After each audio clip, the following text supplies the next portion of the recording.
The Rangers head to their skyship to track down the Falcon's speeder sword. In the end, they were able to finally catch up to it. Dr. Carver and Jem were able to install an antivirus. When they want to return back to their universe, the portal in the sky was sealed. It was revealed that Professor Cog was the one who created the portal and had sealed it. Venjix was planning to use Professor Cog as a backup plan if taking over the RPM universe was a failure. Now they decide to take over the Pirate Rangers universe since its protectors are removed. While Professor Cog entered the Pirate Rangers world, the Venjix forces fought against the Armada, fighting over who should take over the planet. Dr. K and Dr. Carver worked together to reverse what Professor Cog did to the portal in the sky by installing a dimensional travel into the Falcon speeder sword. The Armada retreated after the Rangers returned, hoping the Venjix and Rangers would destroy each other. The Rangers morphed into RPM suits and foiled Professor Cog's plans. They rescued Jem after defeating Professor Cog.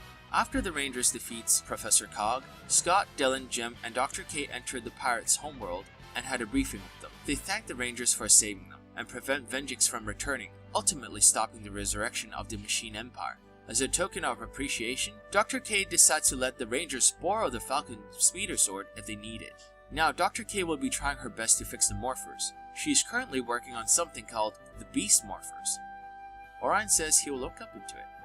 Also, when asked why she used cars as the theme of her team, Dr. K says she has intercepted transmission on an alternate dimension where there is a group of Power Rangers that use the mystical Zeo crystals to defeat the Machine Empire, and the same team later started using cars. Since Dr. K doesn't have any magical crystals, but only vehicles and biofuels, she chose a hybrid of animals and cars to fight evil.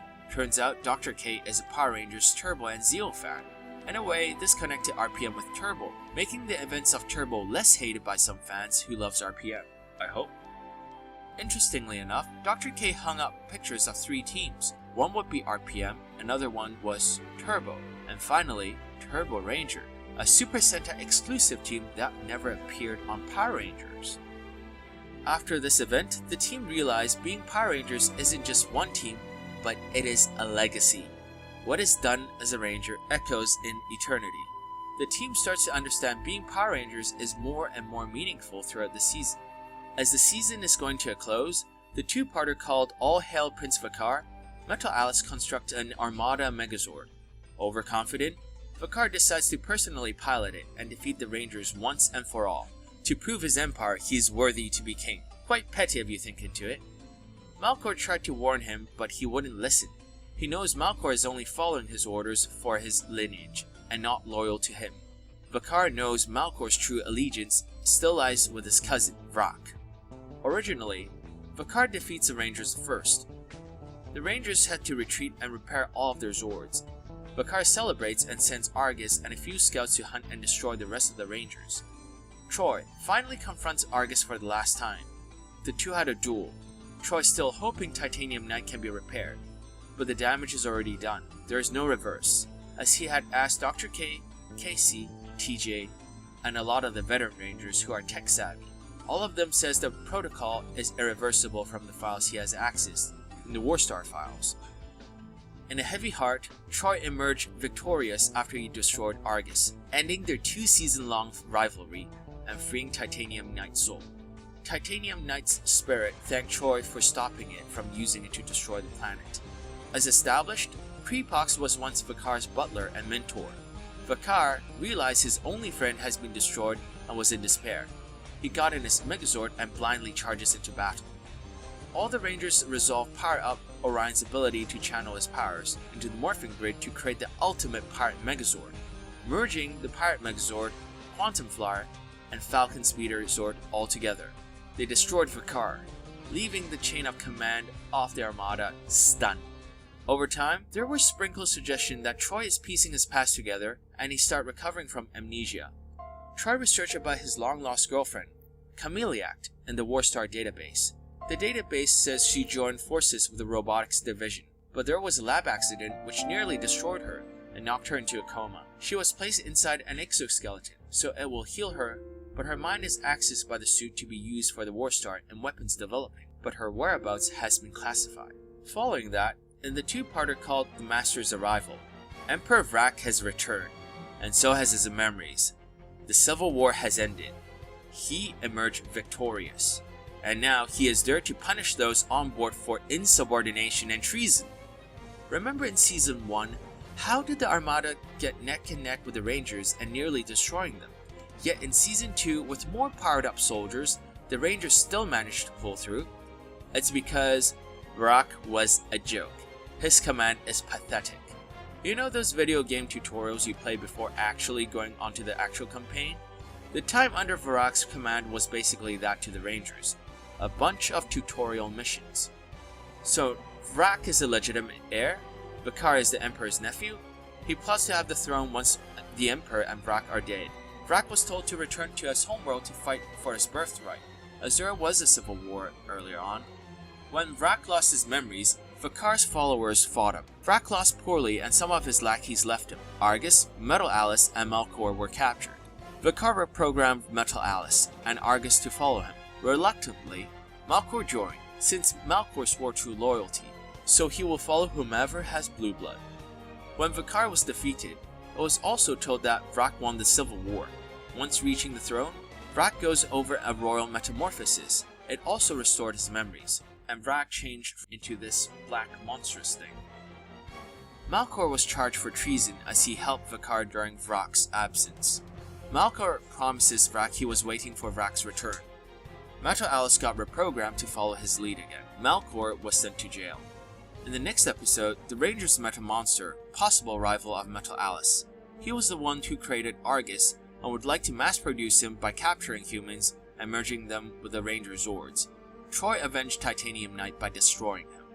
In the next episode, one of the Emperor's most powerful lackeys was sent to destroy the Rangers.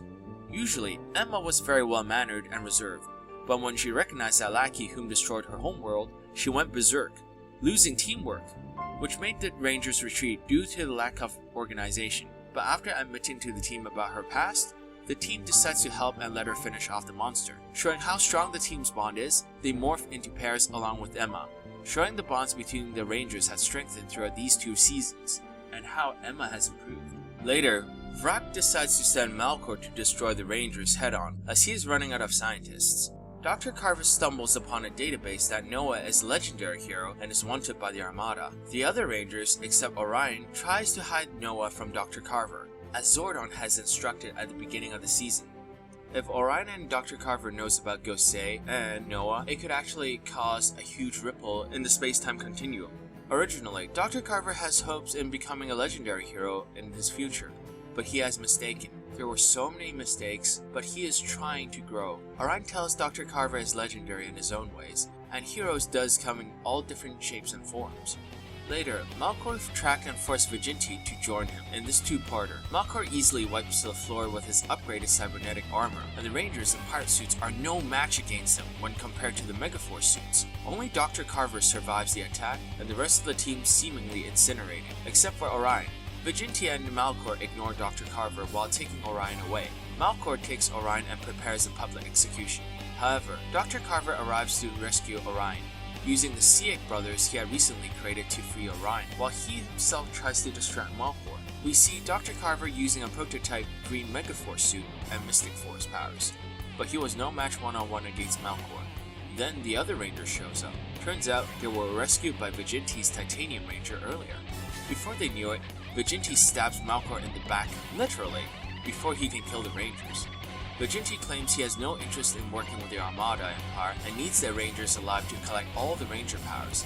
He leaves a mortally wounded Malkor to fight the Rangers. This gave the Rangers a huge handicap. The Rangers morphs into the past Green Rangers. Malkor was taken down by the Green Team. He was reanimated into a giant monster, but was still destroyed. In his dying words, he cries out his daughter will avenge him. The Armada is now in shock. The most powerful warrior has been eliminated. Emperor Vrak sees the Rangers are forced to be reckoned with and will to gather forces across the universe to take them out. The team thanked Dr. Carver. Emma told him even though he isn't some supposedly warrior of strength, he is still a cunning warrior in his own unconventional way. With all the powers collected from past Ranger seasons except one, the Pirate Rangers realize they have never collected the powers of alien Rangers.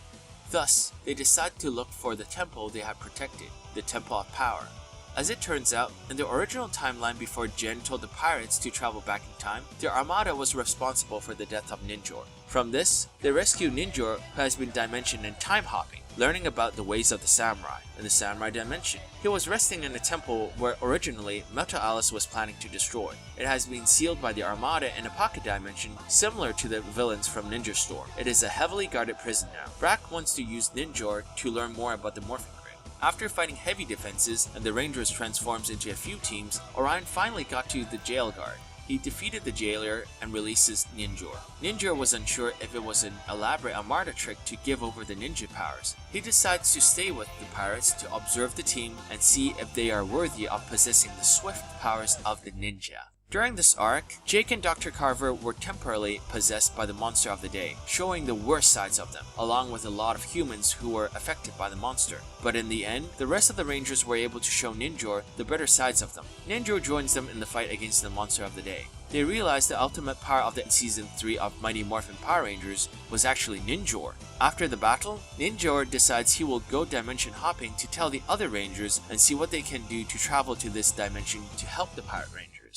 Throughout this season, all ultimate powers were retrieved, except Lightspeed Rescue, Lost Galaxy, and in space, Vegenti finally confronted the Rangers head-on. He badly damaged the Titanium Ranger Key and left it for dead. The Rangers felt sorry for it and took it back to their care. Orion explains the Titanium Ranger Key is a sentient organic, new form of life, thus will heal normally. It takes decades to create a life form like this. Turns out the Titanium Ranger Key was actually sent to infiltrate the pirates to steal all the Ranger Keys. The Titanium Ranger took the box filled with Ranger Keys to Vegenti, but the Rangers knew about it and switched the containers. So the Titanium Ranger was holding an empty box. The Ranger tries to convince the Titanium Ranger to join them. It struggles at first but finally joins the Rangers. Vegenti then sets off a bomb that is in the Titanium Ranger Key's belt, blowing it up. Orion jumped in front of his crew to block the blow and was badly damaged. The Titanium Ranger Key was finally back to its original key form, badly damaged. The other Rangers, angered by this, faces Vegenti head-on. They tried to use the powers of Mighty Morphin Power Rangers, Ninja Storm, and Lost Galaxy, but Vegenti easily wipes out all the Rangers and took over the skyship, and all the Ranger Keys, even the pirate one except for the red key. Vegenti placed the stolen powers to their respective Ranger Keys. The pirates retreated and licked their wounds. Orion revealed that the Titanium Ranger Key pushed Orion away from harm before it exploded. Even though the Ranger Pirate Keys were taken, Orion has been using a Heart Amulet to restore the Mystic Mode, but it ended up creating a series of Megaforce Keys for the Rangers. But he only has 5, since the amulet could only sustain 5 Ranger upgrades. These are still prototypes, but will be able to help them battle for a day at most. So Orion distributed the keys. Troy has the red key, Jake has the black key, Emma has the pink key, Gia has the yellow key, and Dr. Carver has the blue key. Orion refused to take any new key because he knows the others need it more than him. He has been trying to fix the Titanium Ranger Key with the help of the Wild Lion Zord, modifying it with lion powers. Emma asks if it's okay to have 2 Reds on the same team at once, since Orion will be Pirate Red and Troy will be Megaforce Red. Orion then asks if she has ever noticed there are 2 Red Rangers on Time Force. The Rangers tries to infiltrate into the ship but were stopped by their own Pirate Rangers, summoned by Vegenti. After a short and narrow fight, the Rangers barely defeats the Pirate Keys, but Vegenti found out. He summoned an army of all the Pirate Keys the pirates had. The Rangers bitterly fought the army of the Ranger Keys summoned by Vegenti. It's basically Pirate Rangers versus the entire previous 18 seasons of Power Rangers. There were times the Rangers used the Pirate Keys again, and when they lacked powers, they used the Megaforce Key upgrades. So there were scenarios where the boys team up, like Jake using the Megaforce Black Key, and Dr. Carver using Pirate Green, Troy using Pirate Blue, while Dr. Carver used Megaforce Blue. There were also instances Troy used Megaforce Red while Orion used Pirate Red. Orion uses an upgrade, which was the Titanium Lion Zord he has been working on. The Ranger form of the Titanium Lion Zord is actually Titanium Knight, developed from the Titanium Ranger Key. Eventually, they defeated an army of the Rangers. Orion transforms into the Titanium Knight and defeats all the 6 Ranger Key clones. After all the keys were recollected, they faced Vegenti head-on. Vegenti used all the ultimate powers of the Rangers at the same time. He used the Morphin Grid and transforms the Pirate Megazord into an evil version to his liking. Jake saw this moment and summoned his Quantum Flyer. The two dueled, but he was no match. While Jake was fighting Vajinti through Megazord, Vajinti sent all the other Rangers into his mind realm.